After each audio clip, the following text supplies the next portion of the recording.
assez curieuse dans laquelle nous vivons actuellement. Il y a des événements qui choquent. Par exemple, fin décembre 99, on m'a fait passer, puisqu'on savait que le sujet m'intéressait, une notice nécrologique du Figaro qui concernait l'abbé Jean-Claude Desbrosses. Cet abbé venait de mourir et avait fait passer lui-même une notice nécrologique très élogieuse, ce qui est plus prudent, comme ça on ne risque pas de rater les éloges des autres. Et dans cette notice, il était question de tous ces grades maçonniques, et puis il terminait sa notice en disant qu'il était passé à l'Orient éternel. C'est le lieu où les francs-maçons terminent leur vie. J'en reparlerai tout à l'heure. Mais j'aurais préféré que ce prêtre soit au paradis, ou à la rigueur au purgatoire, plutôt qu'à l'Orient éternel. Alors cette notice nécrologique évidemment fait beaucoup de bruit, et il y a eu des réactions dans plusieurs revues chrétiennes, mais l'évêque, l'ancien évêque d'Autun, Monseigneur Le Bourgeois, a cru bon, devant les protestations, d'appuyer son prêtre, en disant que c'était lui-même qui l'avait autorisé à devenir franc-maçon et qu'il n'avait aucun lieu de regretter cette décision. Heureusement, dans les jours qui ont suivi, Monseigneur Ségui, qui est maintenant l'évêque d'Autun, avait rétabli les choses en disant les directives du magistère, les décisions de la Congrégation pour la doctrine de la foi sont toujours les mêmes. Il n'est pas permis à un catholique, et encore moins un prêtre, mais enfin un catholique, quel qu'il soit, d'être franc-maçon, sous peine d'être privé de communion. Donc les choses étaient heureusement claires pour un certain nombre de personnalités de l'Église. Mais même entre évêques, il y a des débats, puisque d'une part, Monseigneur Le Bourgeois avait un point de vue inverse. Monseigneur Thomas, qui était à l'époque évêque de Versailles, soutenait et soutient toujours, maintenant qu'il est à la retraite au Sable d'Olonne, qu'on peut être catholique et franc-maçon. Alors vous allez vous dire qu'est-ce que vient faire ce laïc converti tardif en plus, puisque j'ai été converti à 50 ans. Qu'est-ce qu'il vient faire dans cette affaire entre évêques, entre prêtres? Eh bien, je crois que je ne peux pas me retenir de venir proclamer la vérité. La vérité, c'est qu'on ne peut pas être objectivement, véritablement, et même philosophiquement, on ne peut pas être à la fois catholique et franc-maçon, sous peine de vivre dans la contradiction interne. Il n'y a rien de pire que ça, c'est comme les gens qui veulent être à la fois bouddhistes et catholiques, ou quelqu'un. L'avortement est provoqué parce que la femme n'a pas les moyens financiers, les moyens de logement, les moyens d'aide familiale, les moyens d'aide sociale, et que si on avait des associations qui faisaient vraiment, il y en a déjà, hein, il y a Agapa, il y a Mère de Miséricorde, il y a des choses comme ça qui se sont installées depuis, heureusement, mais si on aidait vraiment ces femmes, elles garderaient leurs enfants. Parce que quand une femme s'apprête à subir l'interruption de grossesse, quand elle est sur la table d'opération, avant qu'on l'endorme, elle a un regard de biche qu'on va achever à la chasse. Moi, j'étais une fois à la chasse aux biches. J'ai vu le regard de la biche avant qu'on tire la dernière balle. Eh bien, le regard d'une femme qui se fait avorter, c'est exactement la même chose. C'est une femme qui a toujours conscience qu'elle est en train de tuer le fruit de ses entrailles. Il ne faut pas lui jeter la pierre, il faut l'aider. Mais on n'est pas assez, on ne fait pas assez d'aide pour ces femmes. Et puis en plus, les lois françaises sont lamentables puisqu'on n'a même pas le droit de mettre en relation une femme qui veut se faire avorter avec une famille qui veut adopter. C'est un petit peu comme une fable. C'est une fable, mais en même temps, c'est quelque chose de fondateur, soit pour une société, soit pour une association, soit pour n'importe quel groupement humain. Et alors, les francs-maçons se fondent sur le mythe d'Hiram. Hiram, il est cité dans la Bible comme le constructeur, l'architecte du temple de Salomon. fils d'un forgeron de Tyr et fils d'une veuve qui était la veuve d'un forgeron de Tyr. Enfin, ça c'est dans la Bible, c'est authentique, je crois que c'est dans les Rois qu'on trouve ça. Mais les francs-maçons ont déformé ça, ils ont pris Hiram, ils l'ont récupéré pour eux, et puis ils ont créé un mythe véritable, c'est-à-dire qu'ils ont dit que Hiram avait été assassiné par des mauvais compagnons. Et ça n'existe pas dans la Bible, ni aucun texte historique. C'est donc une invention pour montrer que le compagnon doit attendre que le maître le forme pour recevoir le grade supérieur, pour devenir maître lui-même, et qui n'a pas le droit d'user de la force ou de la ruse ou de n'importe quel procédé pour acquérir des connaissances supérieures. Et j'ai eu des menaces de mort. Parce que j'avais refusé d'aller devant la justice maçonnique, parce qu'il y a une justice maçonnique, ce qui d'ailleurs est tout à fait scandaleux, il est tout à fait inadmissible. C'est comme si vous disiez, bon, on a un conflit entre catholiques, on va aller devant le tribunal catholique, ou les protestants, bon, on va aller devant le tribunal protestant, et ainsi de suite. Et pourquoi pas un tribunal pour chaque profession aussi. Bon, donc, moi j'en savais assez à ce moment-là sur la franc-maçonnerie pour savoir que le tribunal maçonnique c'était une mascarade pour favoriser les plus pourris de la maçonnerie.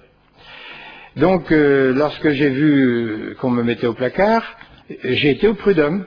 C'était normal, j'étais salarié de la sécurité sociale. Et là, j'ai eu chez moi un homme de valeur qui était prof de fac, qui était secrétaire régional de Force ouvrière, qui était franc-maçon de la Grande Loge de France, et qui m'a dit si tu vas au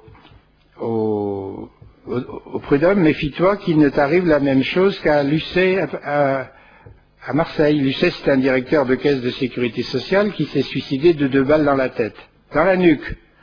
Alors la première balle, c'est facile, enfin j'ai pas essayé, mais j'ai quand même lu des livres de médecine légale. Bon, la première balle là dans la nuque, et puis ça marche, hein, ça vous cisaille le bulbe en une fraction de seconde, donc réussite parfaite. Mais lui, il en avait 2. Et on a quand même conclu au suicide et au non-lieu au bout de 10 ans. Bon. Responsabilité des protestants dans les origines de la maçonnerie, et je vais vous le dire tout de suite. Donc sur les origines, je ne veux pas trop insister parce qu'on a parlé des maçons opératifs qui construisaient les cathédrales. Il y a même eu des conciles à Rouen et à Avignon en 1189 et en 1326 qui ont condamné les confréries maçonniques opératives, les constructeurs de cathédrales, parce que justement déjà ils avaient le secret, ils avaient le langage codé ou secret, et ils se réunissaient dans des endroits fermés qu'on appelle les loges, puisque même actuellement dans les chantiers, vous avez vu ces petites roulottes jaunes sur 2 roues, eh bien ça s'appelle des loges, c'est là qu'on discute du plan et de l'architecture de ce qu'on est en train de construire. Mais avant, c'était totalement fermé, et c'était là que les anciens constructeurs ou les anciens architectes se réunissaient en lieu fermé. Alors là, ce qu'on sait, en tout cas de manière absolument certaine, c'est que la franc-maçonnerie a été créée par 2 pasteurs, l'un anglican, l'autre protestant réformé. C'était les pasteurs Anderson et Desaguliers. Anderson était anglais et Desaguliers était un réfugié de La Rochelle, c'était un Français, puisque vous savez que les protestants avaient été persécutés par les rois de France à cette époque-là. Et donc, ces messieurs ont présidé à la création des loges spéculatives, comme on les appelle, c'est-à-dire des loges intellectuelles, où on discute philosophie, société, etc., où on débat des idées. Et ce qu'on sait moins, c'est que Desaguliers était fortement influencé par Newton, ce fameux scientifique dont tout le monde a entendu parler au moins une fois dans sa vie. Et Newton était un scientifique de très haut niveau pour l'époque, mais c'était un chrétien hérétique. Il croyait en Dieu, mais il croyait en Dieu unique, un, comme les musulmans, qui ne connaissaient d'ailleurs pas, c'était pas de là que ça venait. Il ne croyait pas à la Sainte Trinité, il ne vénérait pas la Vierge Marie, et il pensait que l'Église était encombrée par des dogmes qui ne servaient à rien. Donc il était déiste, il croyait à l'existence de Dieu, parce que, comme beaucoup, comme Voltaire qui sera franc-maçon à la fin de sa vie, il pensait qu'il fallait bien un grand horloger pour expliquer la création qui est incompréhensible autrement. Donc vous voyez, c'était ça. Et en 1723, Anderson a publié les constitutions de base de la franc-maçonnerie. Et ces constitutions, je les ai reproduites volontairement dans ce livre, le deuxième, la franc-maçonnerie, un péché contre l'esprit, parce que ceux qui auront la curiosité de lire ça verront qu'en 1723, deux pasteurs, quand même à l'époque, pratiquement tout le monde était chrétien en Europe, hein, les vrais athées ou les vrais païens à cette époque-là, il n'y en avait pas beaucoup. D'abord, quelquefois, on leur coupait le cou, donc ils n'avaient pas l'occasion d'aller très loin, ou on les faisait brûler sur un bûcher, c'était pas mieux. Si vous voulez, il est quand même extraordinaire que deux pasteurs aient écrit un texte constituant la franc-maçonnerie en employant le mot de Dieu une fois, et encore dans le titre d'un chapitre. Concernant Dieu et la religion, les hommes se mettront tous d'accord sur une religion sur laquelle, une religion sans consistance qui serait celle sur laquelle tous les hommes seraient d'accord. Mais déjà à notre époque, 250 ans ou plus après, on n'est toujours pas d'accord sur une même religion. Alors comment voulez-vous qu'en 1723, il y ait eu une religion universelle? C'est quand même surprenant que, alors que les constitutions des maçons opératifs bâtisseurs de cathédrales parlaient de la Vierge Marie, de la Sainte Trinité, de Jésus Sauveur, etc. quand même, mais ils étaient très influencés par ce qu'on appelait la gnose, c'est-à-dire une espèce de connaissance philosophique qui était réservée à une élite aussi. La gnose avait été introduite par des philosophes païens qui avaient essayé de torpiller le christianisme naissant. Dès le IIIe siècle, on parle des gnostiques en disant, c'est des philosophes, ils étaient très savants, c'est vrai, mais ils essayaient de détourner le christianisme de sa simplicité évangélique, c'est le cas de le dire, pour y introduire des tas d'idées confuses et l'idée que certains pourraient avoir la connaissance avec un grand C, ce qui est absurde. Bon, mais c'est comme ça. Et déjà, les maçons opératifs étaient imprégnés de ces idées-là, et ils avaient des symboles que vous retrouvez dans toutes vos cathédrales et dans toutes vos églises. Si vous trouvez des triangles maçonniques derrière le chœur, c'est parce que c'était les maçons opératifs qui avaient représenté ces symboles. Si on vous représente Saint Jean comme l'aigle, Jésus comme le pélican, c'était des idées des maçons opératifs. C'est une symbolique qui n'a aucun intérêt. Je vous en reparlerai un peu tout à l'heure de la symbolique, mais celle-là n'avait pas beaucoup plus d'intérêt, et c'est là-dessus que les maçons spéculatifs se raccrochent en disant « Ah oui, mais nous venons des chrétiens, puisque il y a, regardez, les symboles chrétiens de l'ancien temps, nous les avons adoptés. » Bon.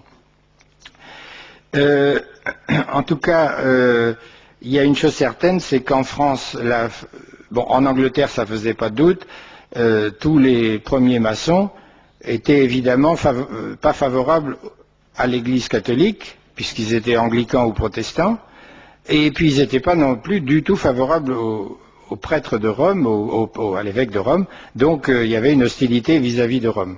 Mais en France, on a dit, ah oui, mais en France, la franc-maçonnerie s'est installée en 1725, il y avait des chrétiens. Et des catholiques, c'est vrai, il y a même eu des princes du sang qui étaient francs-maçons, le duc d'Orléans et d'autres, il y a eu plein de princes qui ont adhéré à la franc-maçonnerie et qui étaient soi-disant très chrétiens. Mais en réalité, quand on regarde un petit peu tous ces gens-là, ils étaient chrétiens, ils étaient catholiques, c'est vrai, mais ils étaient gallicans. C'est-à-dire qu'ils voulaient se libérer de la tutelle de Rome. Ils voulaient que l'Église européenne soit comme les églises orthodoxes, c'est-à-dire autocéphale, c'est-à-dire qu'il y ait un patriarche par pays, comme ça fonctionne pour l'Église orthodoxe. Vous avez le patriarche de Russie qui a sous sa juridiction toute la Russie. Vous avez le patriarche de Constantinople, etc. Bon, donc c'était quand même des catholiques qui voulaient en découdre avec Rome.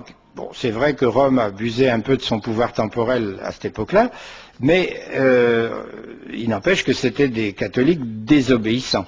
Or, la désobéissance n'est pas tellement conseillée aux chrétiens. Il a quand même, à Versailles, qui a quand même participé à des réunions multiples avec des francs-maçons, et dans le but de démontrer qu'on pouvait fort bien avoir les deux appartenances. Il y a eu le célèbre révérend Père Riquet, qui en 1962 a été reçu à la loge de Laval. Ça avait fait un scandale aussi bien dans l'église que dans les loges d'ailleurs, parce que les loges étaient très anticléricales à cette époque-là. Et évidemment, recevoir un jésuite, c'était pas tellement apprécié des francs-maçons, mais évidemment, c'était pas non plus apprécié de l'Église. Et puis, il y a eu un écrivain qui s'appelle Alec Miller, qui était catholique et qui était franc-maçon et qui se disait catholique, parce que je crois que c'est dans ce sens-là qu'il faut le dire. Bon.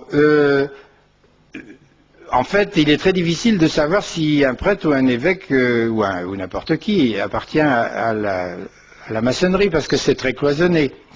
On peut savoir qui est dans sa loge, mais déjà pour savoir qui est dans une autre loge, il faut y aller en visiteur. Bon, un franc-maçon du Grand Orient de Rennes peut aller au Grand Orient à Laval, par exemple, ou à la Grande Loge de France à Laval. Donc il pourra repérer des gens, mais il faut encore, les gens ne donnent pas leur nom quand ils sont en réunion, hein. Donc si vous repérez quelqu'un que vous connaissez, ça va, mais autrement, bon, vous savez pas, vous pensez bien que les prêtres qui viennent en loge, ils viennent pas en col romain, hein. C'est évident. Il est certain qu'il y a eu des prélats à Rome qui faisaient partie de loges dites spiritualistes, c'est-à-dire anglo-saxonnes. Ils sont un petit nombre, certains ont été cités par la presse, mais moi j'ai pas retenu les noms. Mais récemment, j'ai eu l'occasion de rencontrer un journaliste qui fréquente beaucoup le Vatican et qui connaît bien les dessous, si j'ose dire, non pas des prélats, mais les dessous des affaires vaticanes, et qui, je lui posais cette question, et il m'a dit, rassurez-vous, il y a quelques prélats arrivistes qui sont affiliés aux loges anglo-saxonnes, mais soyez tranquilles, tant qu'il y aura les trois piliers que sont le Saint-Père, Monseigneur Gantin et Monseigneur Ratzinger, les francs-maçons n'auront aucune influence à Rome. C'est impossible. Donc il ne faut pas avoir peur non plus. Là, effectivement, on peut avoir des erreurs. Un prêtre ou un évêque, il peut se tromper comme nous, il peut frapper à la mauvaise porte, il peut avoir été séduit, parce que la méthode de recrutement des francs-maçons, comme dans les sectes, c'est la séduction. On commence par vous dire que vous êtes quelqu'un de formidable, qu'on a besoin de vous, et puis qu'il faut le rapprochement entre, mettons, l'Église et puis la franc-maçonnerie. Et puis il y a aussi des prêtres qui se font avoir. J'en ai connu un, et il y en a plusieurs dans ce cas-là. On peut être invité en loge en tenue blanche. La tenue blanche, c'est une tenue de la loge qui a un rituel spécial. C'est pas le rituel habituel. C'est pas l'intégralité du rituel. Donc celui qui est reçu ne voit que ce qu'on veut bien lui montrer. D'autre part, en général, on choisit un sujet bien pensant, si j'ose dire, entre parenthèses. Il est certain qu'on ne va pas inviter un évêque à une tenue blanche pour parler de l'euthanasie ou de l'avortement. Hein, on va parler des pays pauvres, ou on va parler de je sais pas quoi. Bon, donc quelquefois un prêtre peut être invité et il n'est pas du tout critiquable qu'il réponde à l'invitation, mais attention qu'il ne se laisse pas séduire, c'est-à-dire qu'il se dise bien qu'on lui montre qu'une partie du rituel, qu'on lui sélectionne un sujet qui peut passer entre des chrétiens et des francs-maçons, et que c'est pas parce qu'il a été reçu en tenue blanche qu'il est un homme formidable et qu'il faut qu'il franchisse la porte de la loge définitivement. Mais je ne crois pas qu'il y ait un grand danger quand même. Le danger est plus au niveau des laïcs actuellement, parce que c'est vrai que les francs-maçons, même du Grand Orient, qui est l'obédience la plus laïcisante, ils font un effort pour persuader les catholiques qu'ils sont bienvenus dans les loges.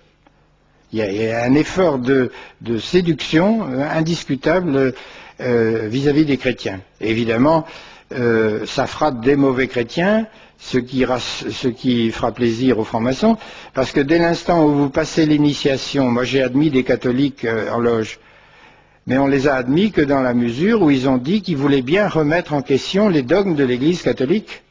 Et si vous remettez en cause les dogmes de l'Église catholique, vous n'êtes plus catholique. Donc c'est réglé. Ils ont fait rentrer quelqu'un, oui, dans la loge, mais c'est plus un vrai catholique. Parce que le malin s'en sert. Il s'en sert pour démolir les sociétés, et en particulier les morales naturelles et la morale chrétienne, et d'autres morales juives ou musulmanes, peu importe. Il y a quand même des morales qui accompagnent un certain nombre de religions et qui sont estimables.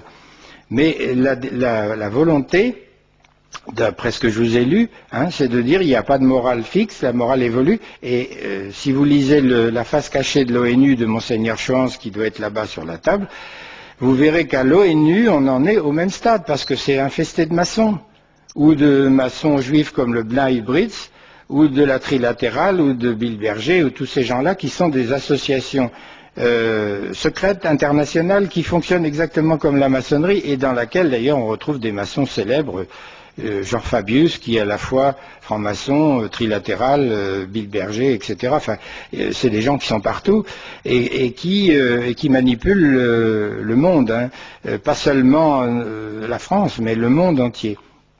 Et Monseigneur Schwanz, qui a écrit donc la face cachée de l'ONU, démontre bien que même à l'échelon international, maintenant, les lois ne sont plus fondées sur des principes moraux intangibles.